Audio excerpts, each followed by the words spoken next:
I don't call an activist. I'm not an activist, and you have... When are you going to admit you lost? Yep, Kevin. When will you admit you lost the election? Kayleigh, Hey, what's up, guys? You know you like my videos. Hit that like and subscribe button down there.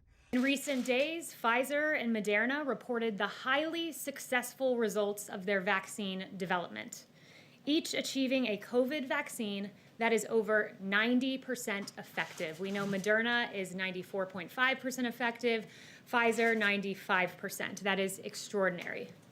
In July, the Trump administration, as part of Operation Warp Speed, agreed to provide Pfizer with $1.95 billion to manufacture and distribute their COVID vaccine, allowing this vaccine to be provided free for the American people.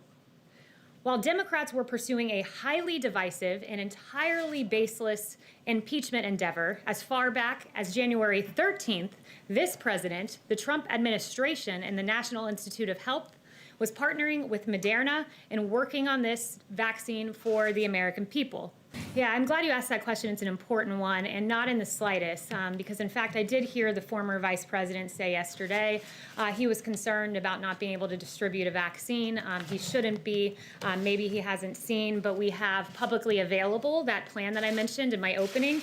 It's the COVID-19 vaccination program, the interim playbook for jurisdiction operations. This is publicly available if the former vice president would like to read through it. Right now there's ongoing litigation. There are, what we know, 74 million Americans that voted for this president. That's more votes than any president has gotten in history. It's really extraordinary, and there are very real claims out there that the campaign is pursuing. 234 pages of affidavits publicly available in one county alone. That's Wayne County, and 2 individuals on the canvassing board there that have declined to certify. So these are real claims. These individuals deserve to be heard. This was a system that had never been tried in American history, mass mail-out voting.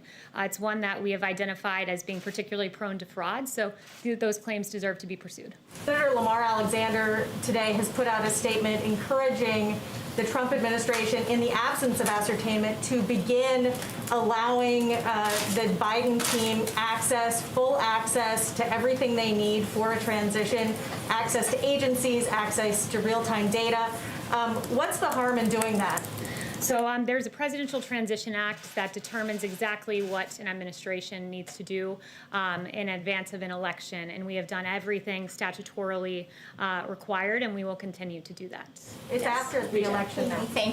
Look, I would say the initial projection that our doctors gave us was 2 million people that would lose their lives, and it's a tragedy anytime one life is lost, but we are far below the 2 million that this could have been. We took very aggressive measures at the beginning of this with the China travel ban, creating the greatest testing system in the entire world, therapeutics, the fact that we have 6 working therapeutics right now, the fact that we continue to identify more and more, the fact that I believe we have a chart on this, a fatality chart. It's deaths by 100 for age and month, and as you can see, deaths have come down for every age group, and for those over 70, that line, that red line, is a testament to what this president has done. For a state like Oregon to say, if you have more than 6 people in your family congregate in your home, we can jail you for 30 days. That's not the American way. It's just, we talked a lot about transfer of power and the election, and it's worth remembering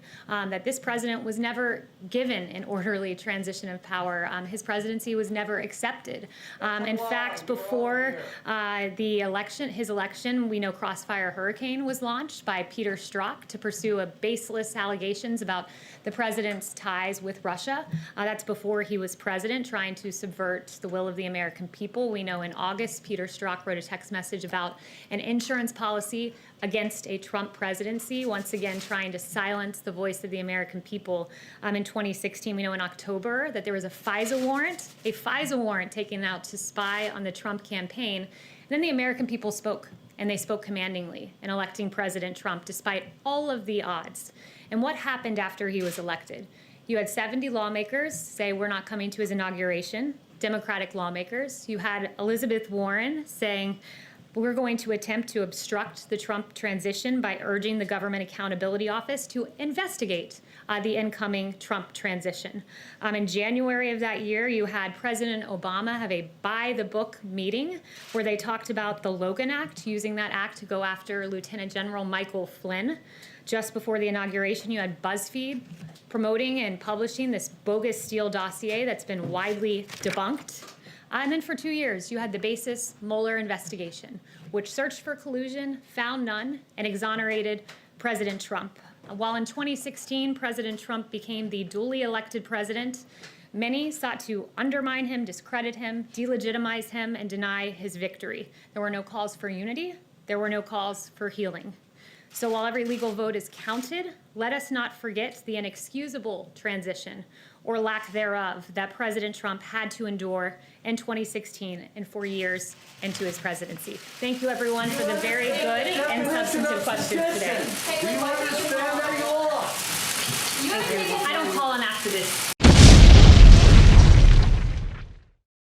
I'm not an activist, and you have been taking questions since October 1st, and you just took about 5, Kayleigh. That's not doing your job. I don't know if you know this, but I'm kind of a big thing. Faggot nuts.